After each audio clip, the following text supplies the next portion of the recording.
గాల్వాన్ ఘర్షణ చైనా భారత్ మధ్య తీవ్ర ఉద్రిక్తతలను సృష్టించింది. ఈ ఘర్షణ తర్వాత సైన్యాన్ని వెనక్కు తీసుకుంటామని డ్రాగన్ కంట్రీ ప్రకటించింది. కానీ అలా చేయలేదు. పైగా పదే పదే భారత భూభాగాల్లోకి చొరబాటుకు చైనా సైన్యం యత్నిస్తోంది.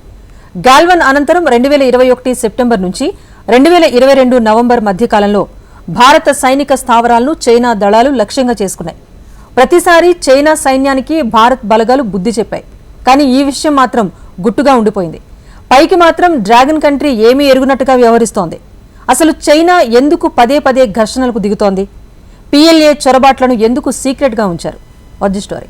భారత్ పై చైనా యుద్ధానికి ప్లాన్ వేస్తోందా? గాల్వాన్ తరువాత చైనా సైలెంట్ గా ఉందా? బోర్డర్ లో 2 ఘర్షణలను ఎందుకు సీక్రెట్ గా ఉంచారు? డ్రాగన్ కంట్రీ సరిహద్దుల్లో నిత్యం ఘర్షణలకు దిగుతోంది. దాదాపు 4 ఏళ్లుగా తరచూ కవ్వింపులకు దిగుతోంది. గాల్వాన్ లోయ ఘర్షణ నుంచి ఉద్రిక్తతలు మరింతగా ముదిరాయి. 2020లో చైనా సైనికులు ఎలాంటి కవ్వింపులు లేకుండా భారత సైనికులపై దాడికి దిగారు. ఈ ఘటనతో 45 ఏళ్ల తర్వాత తొలిసారి సరిహద్దు వద్ద సైనికులు ప్రాణాలు కోల్పోయారు. ఈ విషయం అందరికీ తెలిసిందే. అయితే గాల్వాన్ తరువాత చైనా మాత్రం సైలెంట్ గా ఉండలేదు. మరో 2 సార్లు భారత్లోకి చొరబాటుకు యత్నించింది. ఇవి ఎవరికీ తెలియని, కేవలం సైన్యానికే తెలిసిన ఘర్షణలు. PLA పలుమార్లు చొరబాటుకు యత్నించింది. PLA అంటే పీపుల్స్ లిబరేషన్ ఆర్మీ.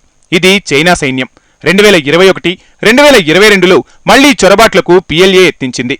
చైనా సైన్యం దాడికి యత్నించిన ప్రతిసారి భారత సైన్యం అడ్డుకుంది. ప్రతికూల పరిస్థితులు నెలకొన్నా భారత సరిహద్దులను సైన్యం రక్షించింది. గాల్వాన్ ప్రతిష్టంభన ప్రారంభమైనప్పటి నుంచి సరిహద్దు ఘర్షణలకు సంబంధించిన సమాచారం పెద్దగా బయటకు రావడం లేదు. సాధారణంగా రాజకీయ నాయకులు సైతం సరిహద్దు వివాదాలపై అరుదుగానే వ్యాఖ్యలు చేస్తారు. కానీ ఈసారి జిత్తులు మారి డ్రాగన్ సైన్యం నుంచి కవ్వింపులు ఎక్కువైనట్లు మాత్రం తెలుస్తోంది. గాల్వాన్ తర్వాత కనీసం 2 భారీ ఘర్షణలు చోటు చేసుకున్నట్లు తెలుస్తోంది. 2021 సెప్టెంబర్ నుంచి 2022 నవంబర్ మధ్యకాలంలో భారత సైనిక స్థావరాలను చైనా దళాలు లక్ష్యంగా చేసుకున్నాయి. భారత పోస్టులను స్వాధీనం చేసుకోవడానికి యత్నించారు. ప్రధానంగా 2 పోస్టుల వద్ద ఈ ఘర్షణలు జరిగినట్టు తెలుస్తోంది. ఏ పోస్టులను చైనా లక్ష్యంగా చేసుకుంది అంటే, ఒకటి శంకర్ తక్రీ పోస్ట్, రెండోది అటారీ పోస్ట్. ఈ 2 వాస్తవ నియంత్రణ రేఖ LAC వెంబడి ఉంటాయి. LACనే చైనా భారత్ వాస్తవ సరిహద్దు. అయితే పోస్టులు స్వాధీనం చేసుకోవాలన్న చైనా దుష్ట ప్రణాళికలు విఫలమయ్యాయి. చైనా దళాలను భారత సైనికులు సమర్థవంతంగా తిప్పికొట్టారు. అయితే ఇరువైపులా సైనికులు గాయపడినట్లు సమాచారం. స్పష్టంగా సరిహద్దును రక్షించడానికి భారత సైనికులు తీవ్రంగానే శ్రమిస్తున్నట్టు తెలుస్తోంది. సరిహద్దుల్లో నిఘా కార్యకలాపాలను ముమ్మరం చేశారు. అంతేకాదు, కొందరు శత్రు భూభాగంలోకి వెళ్లి సైన్యం కదలికలను గుర్తిస్తున్నారు. అలాంటి మిషన్ ఒకటి ఈశాన్య ప్రాంతంలో జరిగింది. సిక్కింలోని ప్యారెస్ స్పెషల్ ఫోర్స్ కు చెందిన ఒక మేజర్ ఇలాంటి సాహసానికి దిగినట్టు తెలుస్తోంది. భారత సైన్యంలోని అత్యున్నత విభాగం ఈ ప్యారెస్ స్పెషల్ ఫోర్స్ శత్రువుల భూభాగంలోకి మేజర్ ప్రవేశించి శత్రు సైనికుల కదలికలను లైవ్ లో అందించినట్టు సమాచారం. ఆ సైనికుడు 120 గంటల పాటు శత్రువుల కదలికలను ట్రాక్ చేసినట్లు తెలుస్తోంది. 120 గంటలంటే 5 రోజులు. 5 రోజుల పాటు శత్రుదేశంలోకి చొరబడి వారి కదలికలను తెలుసుకోవడం అంటే అది గొప్ప సాహసమనే చెప్పాలి. చైనా భారత్ సరిహద్దుల్లో అత్యంత క్లిష్టమైన పరిస్థితులు నెలకొని ఉంటాయి. ఇక్కడ మైనస్ ఉష్ణోగ్రతలు నెలకొని ఉన్నాయి. పైగా కఠినమైన పర్వత ప్రాంతాలు ఎక్కువగా ఉంటాయి. అలాంటి చోట్ల శత్రు భూభాగంలోకి వెళ్లడం అనేది సాధారణంగా అసాధ్యం. పైగా చైనా గట్టి నిఘాను పెట్టింది. చైనా సైన్యానికి చిక్కకుండా ఆ దేశ భూభాగంలోకి చొరబడడం ప్రాణాలకు తెగించడమే. అయితే సిక్కింలోనే కాకుండా మరో మిషన్ కూడా చైనీస్ భూభాగంలోకి ప్రవేశించినట్టు తెలుస్తోంది. కానీ అందుకు సంబంధించిన నిర్దిష్టమైన ఫలితాలు ఏవీ బయటకు రాలేదు. కానీ మనకు స్పష్టంగా తెలిసిన విషయం ఏమిటంటే, భారత సైన్యం మాత్రం చైనా దాడులను విజయవంతంగా ఎదుర్కొంటోంది. అయితే 2021, 2022లో చైనా దాడులు జరిగితే వాటిని ఎందుకు రహస్యంగా ఉంచారు? ఇప్పుడు ఎలా బయటి ప్రపంచానికి తెలిసింది? ఇటీవల భారత సైన్యం తన అధికారులకు అవార్డులను ప్రదానం చేసింది.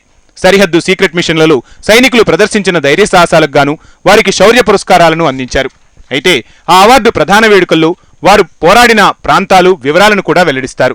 దీనికి సంబంధించిన వీడియో మొదట పబ్లిక్ డొమైన్లో ఉంచారు. కానీ ఆ తర్వాత తొలగించారు. ఎందుకు తొలగించారనేది స్పష్టంగా తెలియడం లేదు.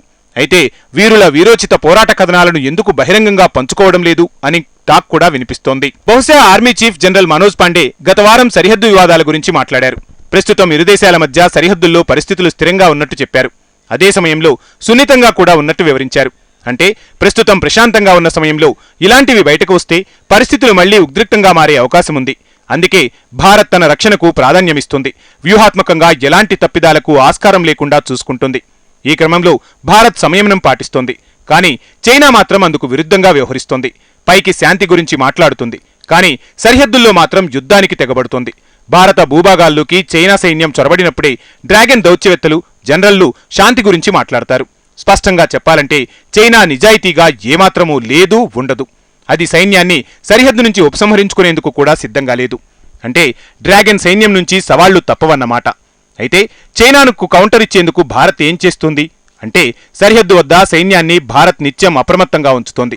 చైనా 2 నాలుకల ధోరణిని భారత్ ఎండగడుతోంది.